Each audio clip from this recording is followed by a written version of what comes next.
What's up, everybody? Welcome to the Kentucky Derby Prep Briefing Show. I am your host, Colin Sheehan. What a weekend of prep races we had as we turned the calendar to January, and all of those 2-year-olds turned 3. But first of all, let's talk about the 2023 Tour de Force.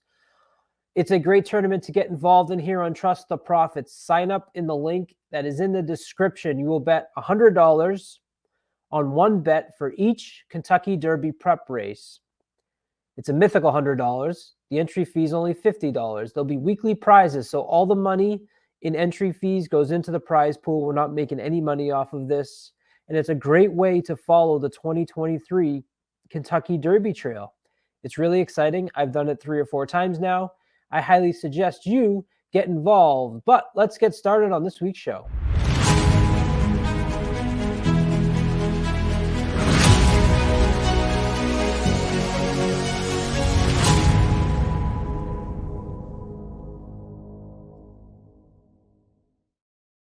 Welcome back. The calendar's about to turn towards January. Happy New Year to all of you. Thank you so much for your support of this show as we started it 9 or 10 weeks ago. We are chugging along towards Kentucky Derby 2023, and that's right, on January 1st, all the horses that are currently 2 will be 3. So happy birthday to all of our juveniles. Last weekend, we had the Gunrunner Stakes, which was our Derby Point race, and the Untappable Stakes, which was the race for the fillies to earn points towards the Kentucky Oaks. And let's just say Brad Cox had himself a weekend, winning 3 juvenile stakes on Boxing Day: the Gunrunner Stakes with Jace's Road, the Sugar Bowl Stakes with Corona Bolt, and on the fillies side, Dazzling Blue. Corona Bolt was ultra impressive, again winning second time out at 6 furlongs. And the big question now is, can Corona Bolt go 2 turns and stretch out? The Dam, Storm Before the Calm, only sprinted. The horse actually never won.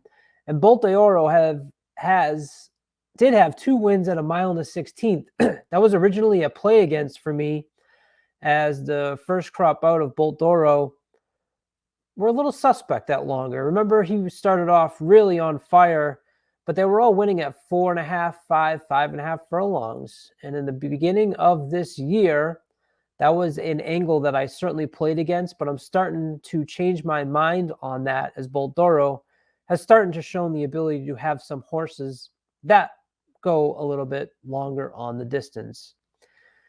In the race for the 10 points, it was the Gunrunner Stakes, and it was again Brad Cox and Florent Geroux, this time with a horse by the name of Jace's Road, who broke sharp. You'll see the number 3 there. Determinedly was the 4-5 favorite, who did not break start. Determinedly is out of the Cassie barn, who was impressive in his win in his previous race.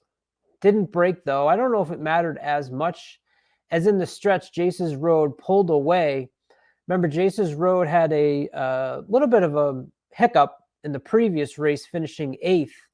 That was the race which he tossed the jockey, and Brad Cox was quoted as saying something was not right that day.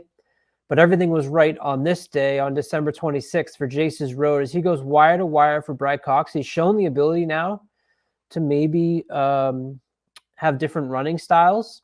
I was also impressed with number 6 here, Raise Can, who got up for second, a horse that I mentioned on my show Doubling Down last week. This horse closes pretty well. Does well to catch and pass Determinedly at the wire, as you'll see here. 6 is on the outside. Determinedly is on the inside there, fighting for second place right there. Another horse that maybe you just want to have your eye on. Out west, we had another impressive first-time starter out of the Bob Baffert barn. He knows how to get them ready. He knows how to get them running. This one was named Faustin. This is a gray horse who started slow. You'll see number 3 there is the gray horse. That's Faustin by Curlin. This horse was purchased for $800,000. His last workout was an eye-catching 46.8 half mile. He was 1 out of 100 that day. Not only did he take money on this day, he also took money in the Circa Derby future pools. Of course, he needs to move out of the Baffert barn in order to be eligible for the Kentucky Derby, because Baffert is still under suspension this year. You can see there the pedigree for Faustin, sired by Curlin out of a dam from Hardspun called Hard Not to Like. You'll see Faustin here making his move, the gray horse. He just came into your frame on the top. You'll see him swing to the outside. The number 4 there, Sonoran, is another Bob Baffert horse. Faustin is 22-1 in the Derby future pools at Circa. When he entered the pools, I believe he was 32 or 33-1. Dropped down to 27-1 and then won this race now at 22-1. As you can see, that impressive pull away there at the end. Faustin, another one on the Bob Baffert barn that you're going to want to pay attention to. So let's take a look at the latest Kentucky Derby standings, courtesy of KentuckyDerby.com. Jace's Road picks up 10 points to move to 4th. Hayes Strikes finished 4th, picking up 2 points, and Ray's Cannon Determinedly will crack into the top 20. One thing you're noticing with these standings that I'm certainly noticing is a lot of the same names that are re-entering in these races are the ones picking up the points. That's Forte, Curly Jack, Blazing Sevens, Jace's Road, Hayes Strike as well at number 8, Red Route 1. The other horses there have pretty much just finished 2nd or 3rd. That's how they've picked up those small amount of points. Up next on the Kentucky Derby Trail is the Smarty Jones as we start to kick off the series of races at Oaklawn. The Smarty Jones is January 1st, the Southwest January 28th, the Rebel Stakes February 25th, and the Arkansas Derby April 1st. You kind of have these circuits that start to break out, and the Oaklawn circuit starts on Sunday, January 1st. You'll also notice the increase in points there. The Smarty Jones is a 10-point race, but then as you go further along, you get a 20-point race, a 50-point race, and a 100-point race. So that gives you a little insight onto what's happening in the Smarty Jones. The Smarty Jones was a race that last year was won by Dash Attack, with my boy Barber Road finishing 2nd 2 years ago. It was won by Caddo River. Remember that this race is run at 1 mile at the Oaklawn, and with the abbreviated stretch run, it tends to favor front-running styles. Here is your list of horses that have been nominated for this race. I know it's a little bit of an eye chart for you there. The ones that are red are the ones that ran this last weekend, so I would not expect to see them obviously run back. That include Determinedly, Hayes Strike, Jace's Road. But long list there. On the bottom, you have a horse by the name of Victory Conquest, a horse that I'm excited about. Out of the Brad Cox barn, not sure if he'll show up in this race.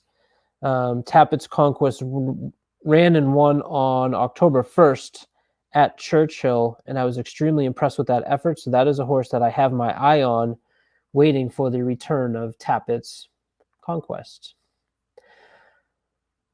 Well, it wasn't all about the east side. It was not all about the boys. That we also had on the Phillies side, the Untappable, which was won by Pretty Mischievous for Brendan Walsh, a Godolphin homebred. Brad Cox trained the Alley's Look, who finished 2nd, picking up 4 points. Heavily bet Vava, who won by 3 lengths at Churchill Downs on 11:26, finished 3rd after stumbling badly at the break.